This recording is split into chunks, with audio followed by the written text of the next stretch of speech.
네, 두 번째 기조연설자로는 다니엘 샤피로 하버드대 협상학 교수님을 연사로 모시고 설득, 소통하는 인재, 세상을 바꾼 협상을 주제로 강연을 청해 듣도록 하겠습니다. 네, 프로페서 샤피로, please. Thank you. And 안녕하세요.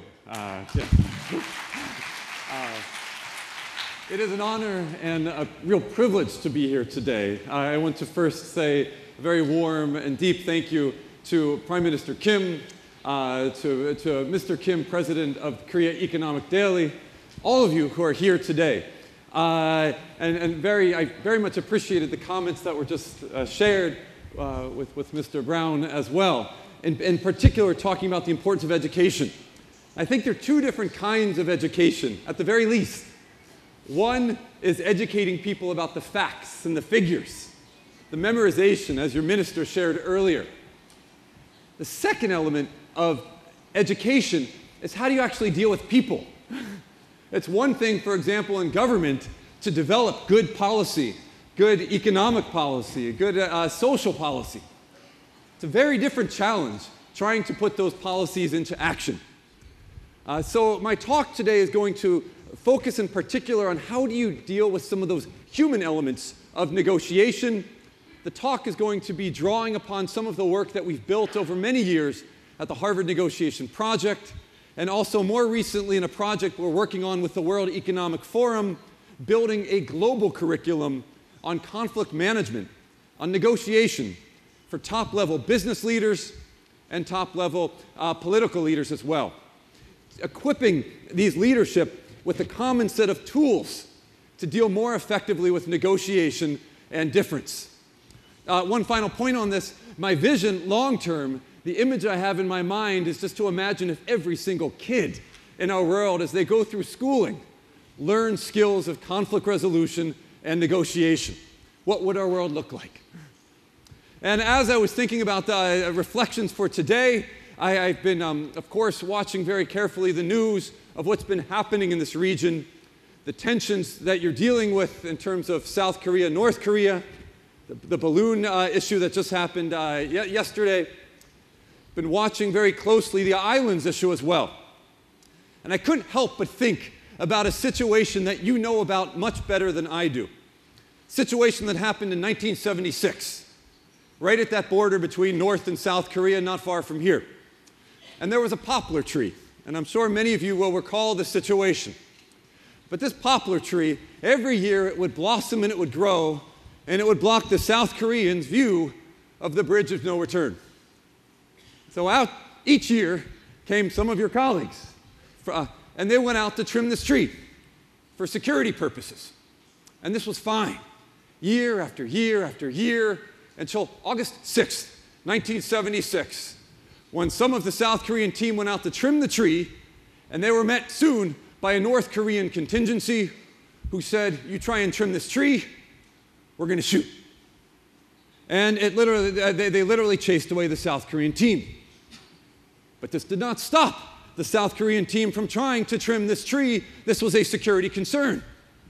And as you will recall, about 2 weeks later, August 18th, 1976, came along a much larger team of South Korean soldiers, UN officials, and some US soldiers as well, and all there to trim this tree. And they're trimming for about 10 or so minutes, according to what records we've been able to find. And then along comes the North Korean contingency. Lieutenant from the North Korean side walks up to leadership from the South Korean side. "You try and trim this tree, we're going to shoot. We are going to shoot to kill." And as many of you in this room will recall, this turned into a bloody, bloody, terrible situation. There were a number of South Koreans who were injured in this incident. There were a number of North Koreans who were injured. And in fact, there were 2 US soldiers as well. Not just shot, decapitated. Heads chopped off, caught on camera, broadcast around the world. I was presenting this case a couple of years back at my home institution in the United States, and afterward, there was a gentleman that came up to me as I'm walking out of the room, came up as angry as you can imagine. His face was red. "Professor Shapiro, I don't think you understand. I don't think you understand. I was there. I was at West Point at the U.S. military college at that point in time. I knew those boys, meaning the Americans who were killed. I knew their families. We were not just feeling grief at the loss of our soldiers, he says. We were feeling utter humiliation at the way our soldiers died. And surprise, surprise, this situation then reaches the highest of the high in the United States, the White House, where then President Ford was faced with a very difficult decision. What do you do? What do you do in this circumstance? And you face this day in and day out still. What do you do?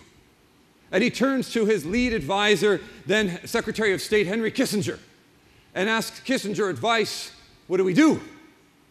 And according to what records we've been able to find, Kissinger's response, well, you know what I think we should do, Mr. President? No, what do you think we should do? I think we should bomb the North Koreans. And President Ford thinks about it and decides that a more appropriate strategy would be to simply try to cut down this tree. And thus began what is formally known in U.S. military doctrine as Operation Paul Bunyan, named after this folklore hero in the United States, a big guy who chops down trees. Back to the scene now, very close to here, 813 manpower, 813 people. They're a 30-person armed platoon, ROK forces, trained in Taekwondo, F-5 fighters, 3 B-52 bombers circling around overhead with the single purpose of what? Of what? Of trying to cut down this tree. And did they do it? Yes. How long did it take? About 1 hour. Was there incident, any further bloodshed? No. But this was literally World War III, almost. And over what? Over a tree? And obviously it's over much, much more than just a tree. And it begs that fundamental question. As you are negotiating, whether it is in the military or political realm, whether it is in the business realm, whether it is with you and your family members negotiating, how do you deal with the emotional dimension? How do you deal with your emotions, and how do you deal with the emotions of other people? So that's what I'll be talking about in our short time together. So the big question again, as you negotiate, how should you deal with emotions? And our work at the Harvard Negotiation Project and our international negotiation program, we really now have been working around the world with leadership of business, leadership from the political realm, dating back to 1978, 1979, offering the process advice that President Carter used at the successful Camp David negotiation. Our organization was there in the early 1990s working with Mandela, the African National Congress, the government. We continue to do a lot of work around the world, and one of the crucial questions we've seen as you negotiate, how do you deal with the emotional dimension?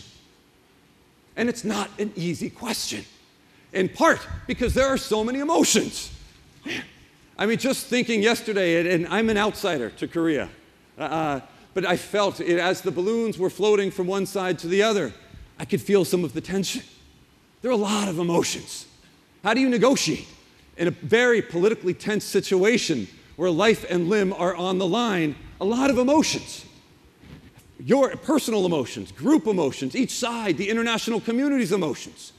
How are you supposed to deal with all of these emotions as there are people sitting at the negotiation table trying to talk? And from my perspective, this is overwhelming. Too many emotions, too many causes of emotions in any negotiation. I mean, even if it's my wife and I trying to figure out where should we take our kids for Friday night for dinner. She says Indian, I say no, Korean food. Even there, a lot of emotions, frustration, annoyance, pride, curiosity, resentment. How do you deal with all of these emotions when dealing with important issues? And our suggestion is to say, don't focus on all of those different emotions as you are negotiating. Instead, turn your attention one step back to a handful of things that we call core concerns. Matters that are important to all of us. And by understanding these 5 core concerns and how to deal with them effectively in a negotiation, it can bring you power. Power in your negotiation. And so I'm going to walk briefly through 3 of these core concerns today so that you have some sense of what they are and how you might utilize them, whether in the business context or in the political context, or if you're like me with your family as well. So let's start with the first of these 5 core concerns. Appreciation. Now, you have known, I'm sure, since you were the size of my children, they're 5, 7 years old, we all know that appreciation is a core concern. No one likes to feel not understood, devalued, put down. But it's only been recently that science has really started to catch up with our common understanding of just how powerful appreciation is. Anybody in this room newly married? Anybody newly married? Huh, you're newly married? No, okay, anybody else? We have one person who's newly. Nobody else? How long have you been married for? Just over a year. Okay, you're sort of a newlywed. And is your spouse here as well today? Sorry, is your spouse here? No, she's not here today. That'll make this interesting now. Well, and what's your first name? Henry. Okay. So, there are people, scientists, who study people like Henry. They study newlyweds. And they bring these newlyweds into laboratories. And not just any kind of laboratory. Even in the research literature, they call these laboratories the love lab. So in walks Henry and his spouse into the love lab. And immediately you're hooked up to all different kinds of devices, measuring blood pressure, physiological arousal, facial expression, body language, all of it. And you're sitting comfortably with your spouse on a couch. In walks a research assistant, young college student, who says to you and your spouse, for the next 15 minutes, I'd like the 2 of you to talk about a recent conflict that you have had.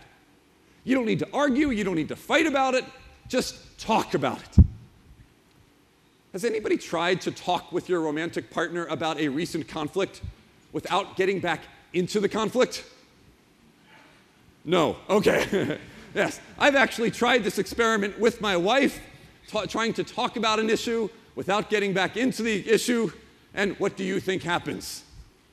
You get back into that issue, and very, very quickly.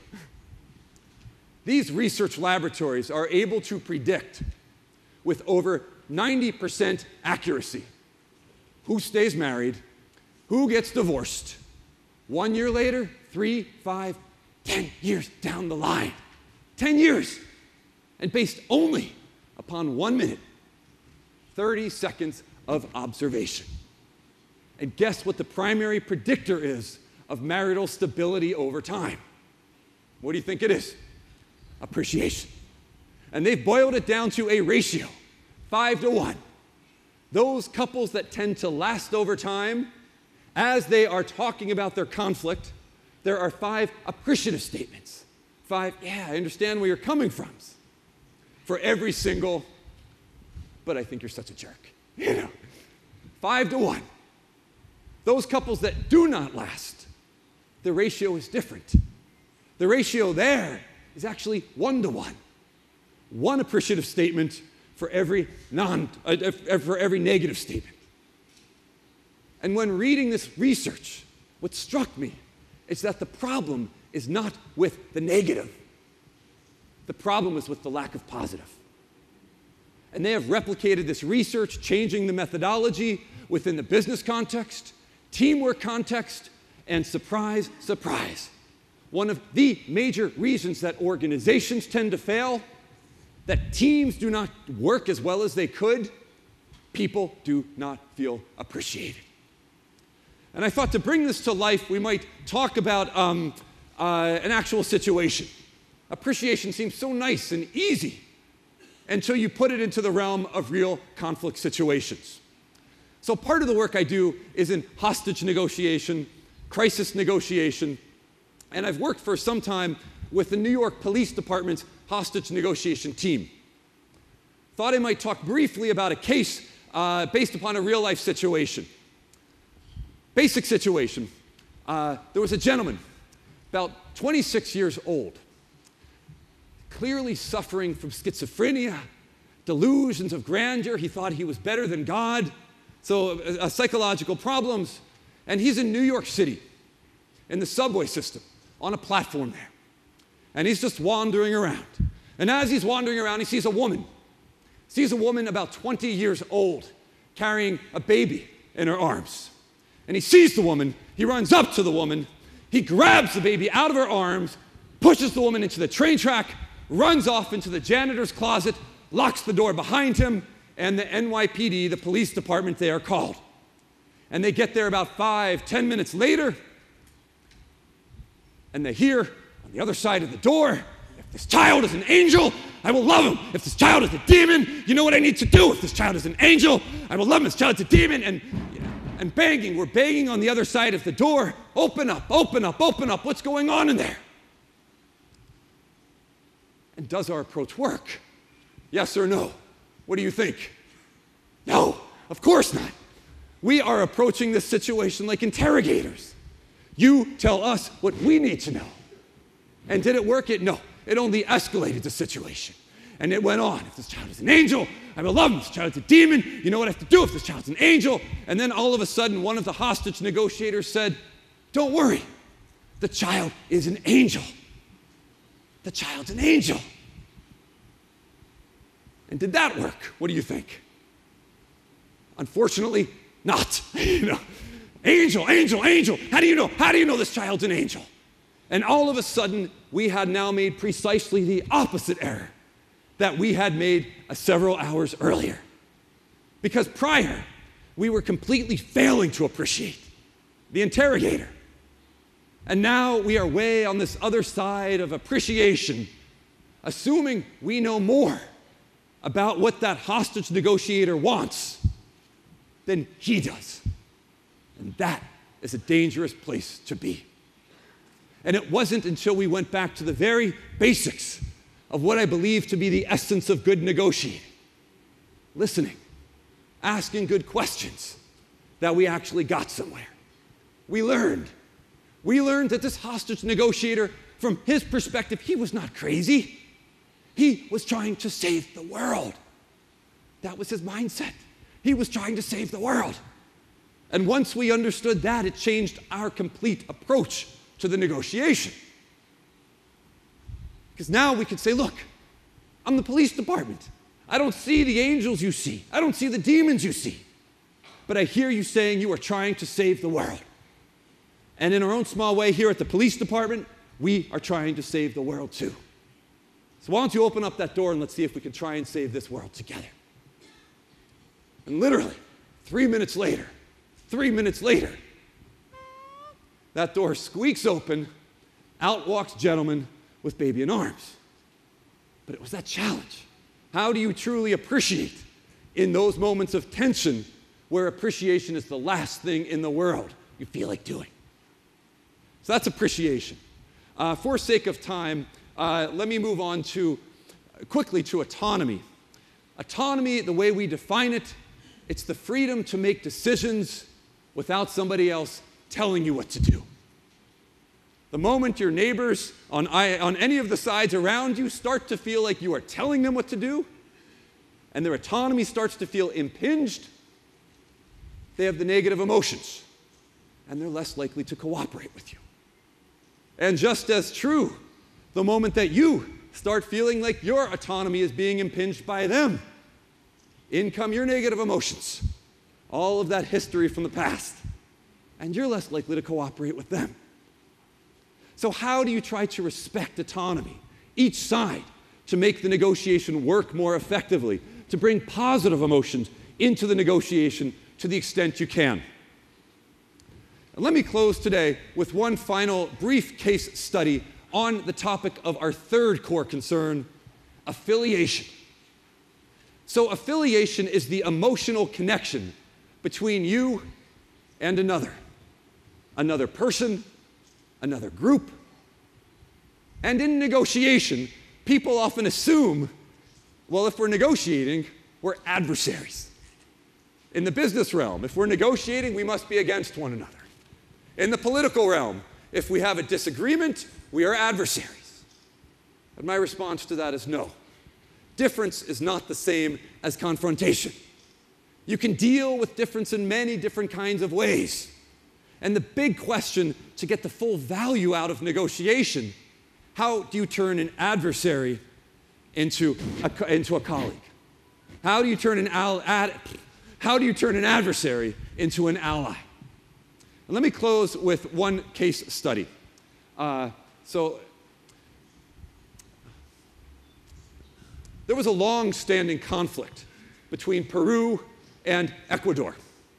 The conflict was largely over a small piece of land called Tawinsa, right at the border between the two countries. And the US State Department had called this conflict the longest-standing armed conflict in the history of the Western Hemisphere.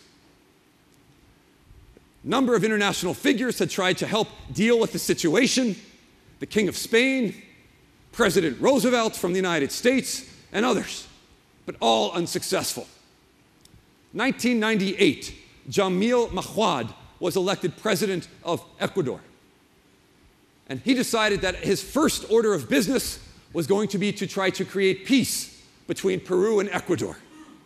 And just as a side note, this was 1998, and Ecuador, just like parts of Asia, was tremendously affected by the economic crisis at that point in time. And it turns out that President Mahuad had been a student of my colleagues, Roger Fisher's. President Mahuad had been a student of mine a number of years later. He calls up our organization and says, look, I'm about to meet with President Fujimori of Peru in just 3 days. I'd love your advice. When I go to sit down and talk with President Fujimori, what do I say? Practically, what do I do? This is not an academic case study, professors. This is real. And the question was, what is the advice? And we were drawing upon these kinds of ideas. Let me share with you 2 pieces of advice, and then I'll close the talk. One piece of advice was to ask advice. Rather than having President Mahuad walk in and say to President Fujimori, here's our position, what's your position? That hadn't worked. For many years, that approach had not worked. The idea was to actually say, look, President Fujimori, what's your practical advice? You've been a president for 8 years. You've worked with 4 of my predecessors. I've been a president for 3 days. What's your advice on how we can realistically deal with this conflict? And you know I cannot simply go back to my Congress and say, we're going to do everything Peru wants. My Congress will never ratify that. What's your realistic advice? And simply by asking that question of advice, it turned these 2 presidents from adversaries facing one another to colleagues, working side by side on a shared problem. And this is something you can do every day in business, in the government realm. What's your advice? How do we get out of this mess that we are in right now? And maybe it's a formal question, or as with dealing with neighbors, maybe the advice is a question that you're asking in very private corners. Second piece of advice that we offered, this was my colleague, Professor Fisher, who unfortunately just passed away about a month and a half ago. But Professor Fisher said to President Mahuad, I want a picture. Get the cameras there. I want a picture of you and President Fujimori. And President Mahuad said, that's fine. There'll be plenty of cameras there. We'll get a nice, stately picture of the 2 of us shaking hands. And Professor Fisher said, no. That's not the kind of picture I want. I want a picture of the 2 of you sitting side by side, pads of paper in hand, pens in hand. Why? As much as these 2 presidents build a relationship, the challenge was, how do you get the peoples to change their perspectives about the conflict? And this was one suggestion on how to do so. President Mahmoud said, fine, I'll try my hardest, Professor, see if I can get that picture.